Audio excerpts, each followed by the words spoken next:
Assalamualaikum warahmatullahi wabarakatuh. Halo teman-teman, perkenalkan nama saya Sylvia Azminur dari kelas PAI 2B Institut Agama Islam Cipasung. Video ini saya buat untuk memenuhi tugas mata kuliah ICT dengan dosen pengampu Bapak Muhammad Zamzam Nurul Muslim SPD MT. Nah, kali ini kita akan membahas tentang saling menasehati dalam Islam. Ada 3 cara untuk menasehati dalam Islam. Yang pertama yaitu khutbah, yang kedua tabligh, dan yang ketiga dakwah. Yang pertama kita akan membahas tentang khutbah. Khutbah berasal dari bahasa Arab yaitu khotoba yakhtubu khutbatan, yang berarti memberi nasihat dalam kegiatan ibadah.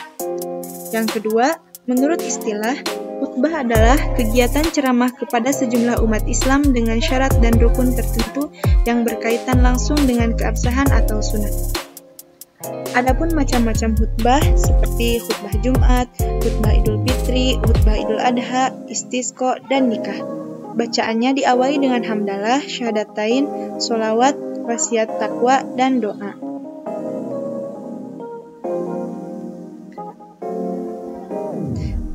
Ada ketentuan dalam khutbah. Yang pertama yaitu syarat khatib, syarat 2 khutbah, rukun khutbah, sunnah khutbah. Nah, yang pertama kita akan membahas tentang syarat khatib. Syarat khatib ada 4, yaitu Islam, baligh, berakal sehat, dan mengetahui ilmu agama. Selanjutnya syarat 2 khutbah. Syarat 2 khutbah ada 4. Yang pertama, khutbah dilakukan sesudah masuk waktu zuhur. Yang kedua, khatib duduk di antara 2 khutbah. Yang ketiga, khutbah diucapkan dengan suara yang keras dan jelas. Dan yang keempat, tertib. Nah, yang selanjutnya rukun khutbah. Rukun khutbah ada 6. Yang pertama, membaca Alhamdulillahirabbil alamin, yang kedua membaca syahadatain, yang ketiga membaca sholawat, dan yang keempat berwasiat takwa.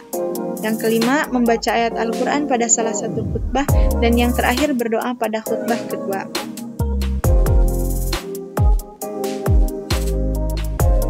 Ketentuan khutbah yang terakhir yaitu sunnah khutbah.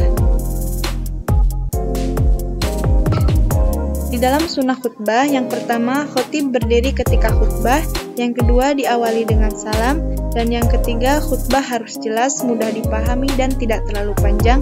Yang keempat, khatib menghadap jamaah, yang kelima, menertibkan rukun khutbah, dan yang keenam, baca surat Al-Ikhlas ketika duduk di antara 2 khutbah.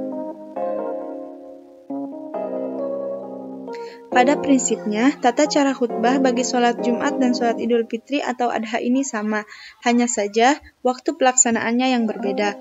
Untuk sholat Jumat, khutbah dilakukan sebelum sholat, namun untuk khutbah Idul Fitri atau Idul Adha dilakukan setelah sholat dan diakhiri dengan takbir.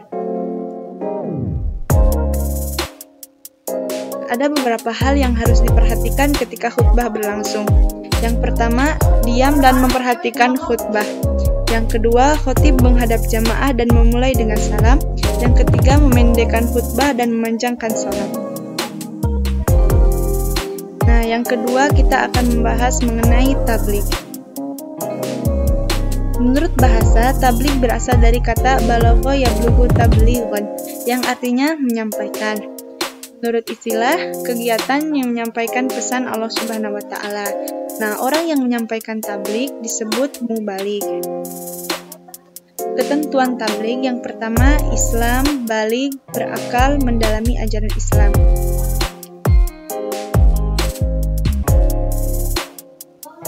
Selanjutnya, etika dalam menyampaikan tabligh. Yang pertama, harus lemah lembut dan tidak boleh kasar. Yang kedua, harus menggunakan bahasa yang mudah dimengerti. Yang ketiga, mengutamakan diskusi. Yang keempat, materi dakwah harus berdasarkan dasar hukum yang kuat. Yang kelima, menyampaikan dengan ikhlas. Dan yang terakhir, tidak ada unsur menghasut. Nah, Yang terakhir, kita akan membahas mengenai dakwah. Pada prinsipnya, tabligh dan dakwah ini sama, hanya saja pola dan metodenya yang berbeda. Jika tabligh itu bersifat qauli atau perkataan, akan tetapi untuk dakwah ini bisa berupa perkataan, bisa juga berupa perbuatan. Pentingnya dakwah. Sebagai ulama, ada yang menyebutkan berdakwah itu hukumnya fardu kifayah atau kewajiban kolektif, dan ada juga yang menyatakan fardu ain. Rasulullah SAW selalu mengajarkan agar seseorang menyeru pada jalan kebaikan dengan cara-cara yang baik. Rasulullah memulai dakwahnya kepada istri, keluarga, dan teman-teman karibnya, hingga raja-raja yang berkuasa pada saat itu.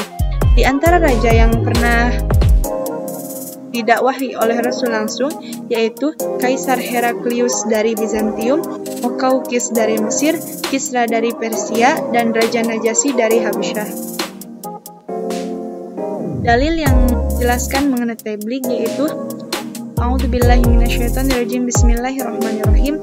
Wal takum minkum ummatun yad'una ilal khairi wa ya'muruna bil ma'rufi wa yanhauna 'anil munkar wa ulaika humul muflihun.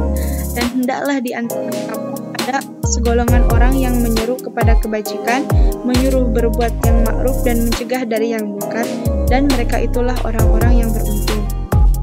Nah, sekian materi untuk kali ini.